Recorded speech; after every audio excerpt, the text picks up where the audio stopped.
Guys, what's up? It's Marty Mashrafi from the Food Biz Talk. I hope you're all doing excellent.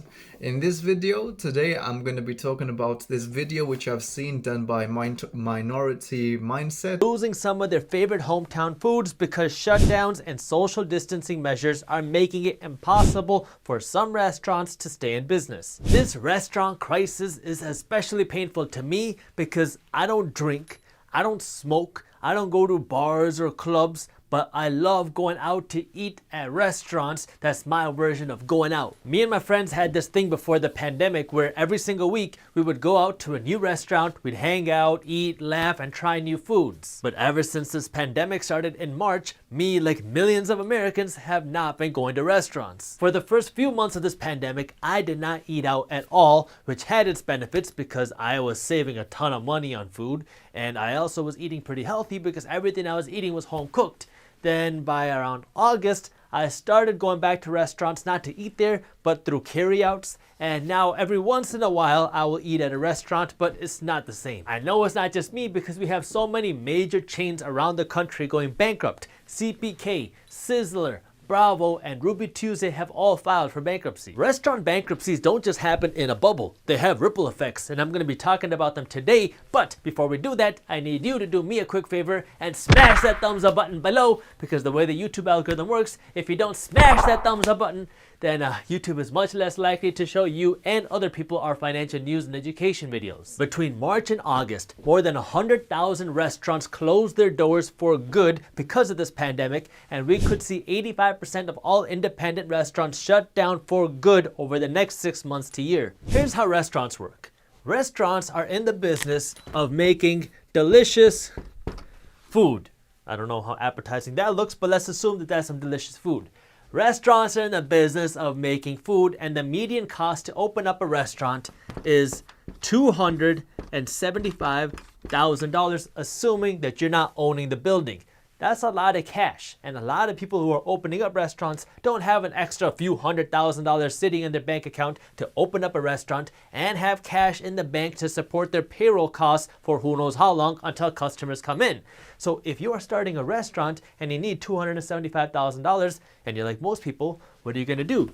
You're going to go to the bank, and the bank is going to give you a loan for $275,000. Once you start the restaurant, then you got to start making payments. Let me use the red marker for this. So as soon as you start this restaurant, you're going to have to start making monthly payments to your bank for your loan. You're going to have to pay rent. You're going to have to pay salary costs.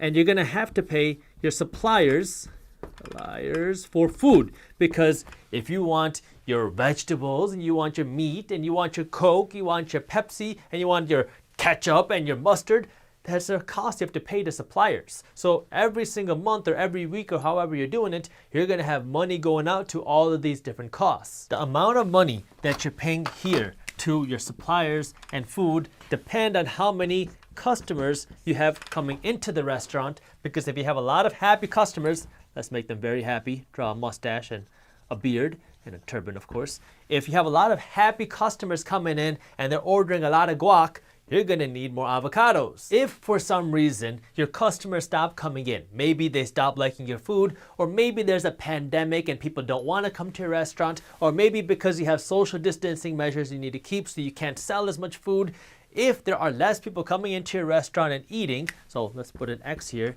then yeah, you can reduce how many supplies you order. Maybe you won't order as many avocados, maybe you won't order as much ketchup, whatever, but you still need to have some because you need to have fresh vegetables, you need to have fresh food, so you can't reduce it completely, but you can reduce this a little bit. But you can't reduce your salary costs, your rent costs, and your bank costs, because you still need people to run the restaurant, you still need to pay rent, and you still need to keep paying your bank. Yes, that's very true what he's saying. There's a lot of support given by businesses during this COVID time. So as Minority Mindset said, we will be struggling, obviously, especially restaurants that will be struggling because they do rely on dining customers. So if not enough customers are coming in, then it will be a struggle to obviously pay the rent, the salary, and the suppliers. But you can Possibly it's worth a shot. I'm not saying it always works, but you could discuss this, the payment problems with your landlord or with your suppliers. No, with this, it won't really work with your suppliers, but it might work with your landlord and the bank possibly too. If you owe the money bank, they will try to financially, they'll understand the situation. So if you could explain to them, hey, I'm struggling business, right? I'm struggling right now, so I don't think I can make the payments. Is there any leeway or anything you can possibly help me out with? Then there could be something that's something that they look into and possibly help you out. For example, just recently, so we have a card machine for to take card payments for collections and deliveries over the phone. And the payment which we give out, I did want to discuss the payment and if we could possibly lower it. So instead of that, they simply asked me if I was affected by COVID-19, which we were, because we were closed for 2 weeks. And they responded to that by saying, we won't be taking any monthly payments for the next 3 months. So it just, that kind of, I was like, whoa, okay, is it? So I save a lot of money. And after the 3 months, I can hopefully renegotiate a price at a lower price than where I was previously paying. So it is worth a shot. I haven't really been going out and doing it myself, but it is worth a shot speaking to your suppliers, your landlord, and other people who you owe money to possibly give you a little leeway or to understand your situation better. If this business slowdown goes on long enough where you have less money coming in than you have going out, then eventually you're not going to be able to stay in business anymore, because you always have money going out for your salary costs. You always have money going out for your rent. You always have money going out to the bank, and you always are going to have money going out for supplies. But if you don't have enough money coming in, you're losing money by staying in business. If that happens, now you don't have the money to pay the bank anymore, even though you have a contract to pay them back that's $275,000. You don't have the money to pay your rent anymore, even though you're on a lease. And you don't have the money to pay your salaries anymore because you don't have a restaurant or a running business anymore. So everybody goes home. And if you're not selling food, you're not buying any supplies. Remember what I said in the beginning of this video about how restaurant shutdowns don't happen in a bubble? Well, this is what happens. If you don't have the money to pay your rent, your landlord is going to start hurting, because your landlord probably has a mortgage or a loan on this building. And so if your landlord is not making any money, they're going to have to start digging into their savings to pay their mortgage payment or their loan payment on this building. And if this goes on long enough and they drain their savings account, then your landlord is going to run out of money, and then the bank is going to default on your landlord, and the bank is going to foreclose on the landlord, and this is going to hurt the entire real estate market. Your employees just lost a salary, and if they can't find a new job quickly, they're not going to have money to spend. And if they don't have money to spend, they might start racking up credit card debt that they can't pay back. They won't be able to pay their mortgage or their car payment, and they're not going to be out spending money at other businesses. So now, because these people are not making money, all the other businesses in your community are hurting. Your suppliers just lost a customer, you, and if this goes on long enough, then your suppliers are going to have to eventually downsize, which creates a whole new ripple of people not making money, which causes all of these problems. All this then goes back up to your bank, because your bank has already taken a loss on your $275,000 loan that you can't pay anymore because you declared bankruptcy. And then if this goes on and your landlord can't continue making payments, then your bank is going to lose money here because your landlord is going to get foreclosed on. And if people don't have money to make their credit card payments or their car payment or their mortgage, your bank is going to get hurt here. And if your suppliers are not making money and they have to downsize and they cannot make their loan payments, your bank gets hurt.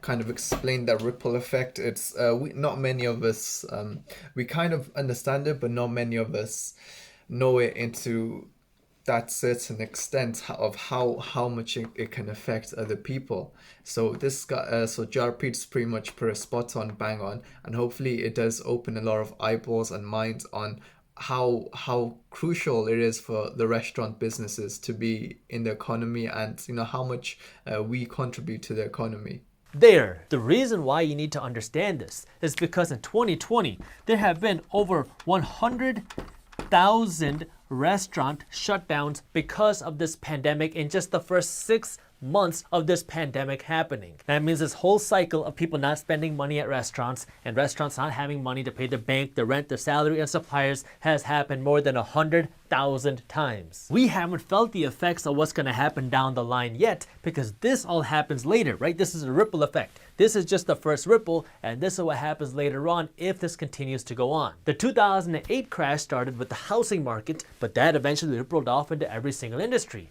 The 2001 crash started off with dot-com companies, and then that rippled off into every single industry. In 2020, every industry is hurting except maybe tech, but every industry besides tech is hurting, and restaurants are some of the worst hurt. Some people don't feel comfortable eating out. Other people don't want to eat out in big groups, and at the same time, restaurants are trying to comply with social distancing measures. Restaurants don't want to be hotspots for this virus, so they're limiting how many people can sit and eat in the restaurants, but this is creating a new problem because people are making reservations to eat in restaurants, and then they're not showing up. It's gotten so bad that some restaurants are actually thinking about charging you a no-show reservation fee. Now, Yeah, that's I don't understand. I don't know why that's happening.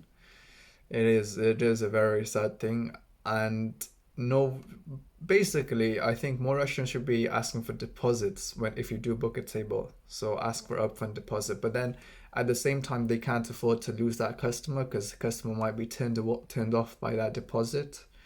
So it's a very sticky situation, and it's very sad to see when this does happen to restaurants.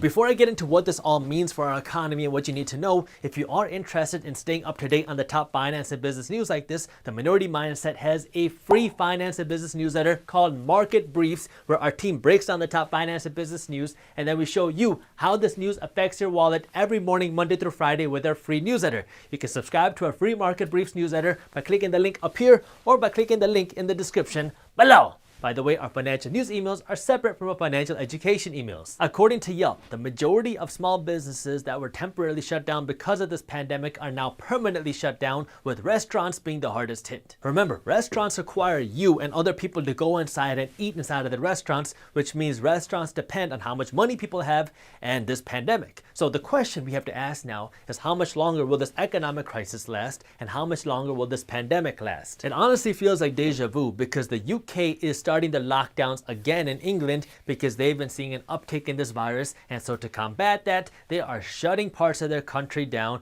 and they said that they're watching the numbers to see if they're going to do another full nationwide lockdown. And actually, as I was scripting this video, I received news that the Netherlands are actually bringing back some of their lockdowns to help fight this virus too. This gives us in America a lot of uncertainty because as of October, the federal government has given a lot of power and deference to the states to decide how to fight this pandemic. Some states like California are very strict, and they're limiting what businesses can be open and how many people can be outside, while other states like Florida don't care. But this could all change because we have a presidential election coming in November, and if Joe Biden wins, we could see a very different response to this pandemic. If that wasn't confusing enough, let me throw you a couple more curveballs. Health experts are worried about this virus surging in winter. If things get bad enough, chances are that states and the federal government are gonna get more involved with business restrictions and potential lockdowns no matter who's in office. But you have to couple that with a new potential vaccine. Now, I don't know when this new vaccine is gonna come out. President Trump says that we're gonna have it before the election, but a lot of health experts say that it's gonna come after the election. So here's where we are. We have over 100,000 restaurants across the country that are gone, that are not coming back, that is too late for. But we have hundreds of thousands of other restaurants that are just kind of making it by because people are starting to come back. However, So I'm gonna stop him right there. I do apologize.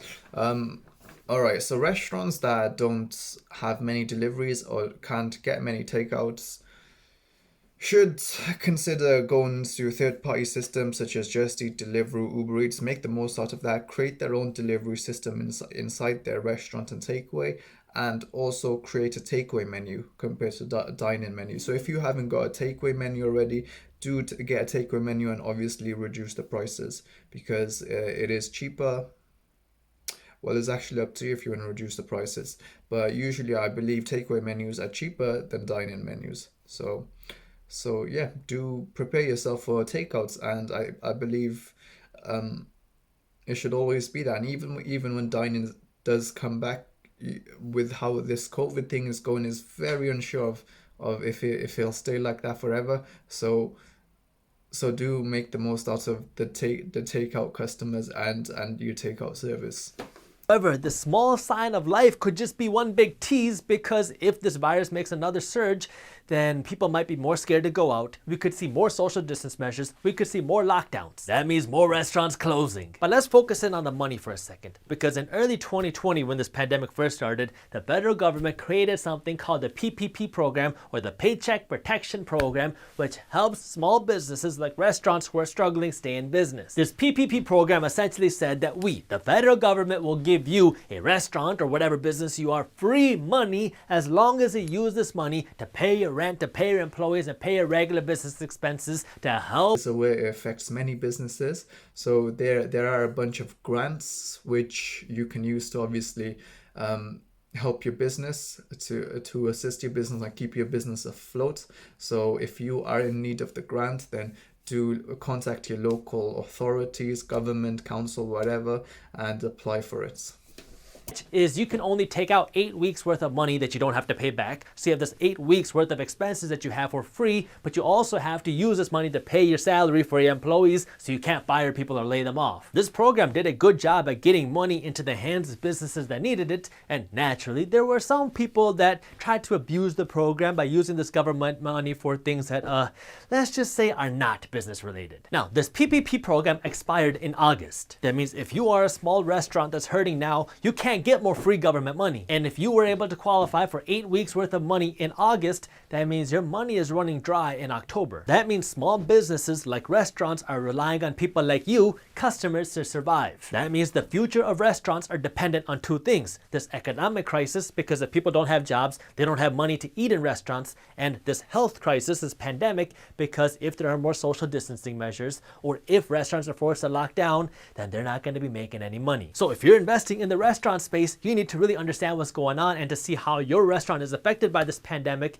because some restaurants really are not that affected because they do a good job with drive-thrus, or they do a good job with carry-out. I'll let you go. Yep, just like I said before, be prepared. If restaurants, takeouts are the only thing you could really rely on during lockdown while here in the UK, so make the most out of the takeout service.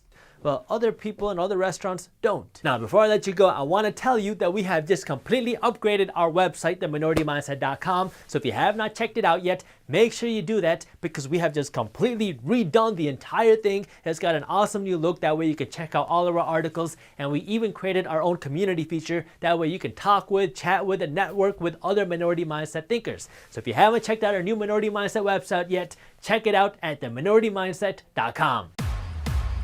Thank you for watching. If you enjoyed this video, share it with one friend. That way we can help spread the word. If you want to learn more about what you should be buying during this pandemic to build wealth, I already made a video on this, and you can watch this video on YouTube by clicking this button right over here. Thank you for watching, and as always, keep hustling.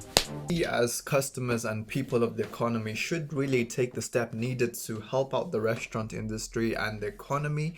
What we can do, obviously, if you're scared to go dine in because you're scared of catching COVID or giving COVID to someone else, there are a lot of things which restaurants are doing in order to ensure everyone's safety. Like, there's nothing more restaurant industry can be doing, and especially as they're the biggest, they've taken the biggest hit due to COVID-19. We should hopefully be more confident when in dining out with them.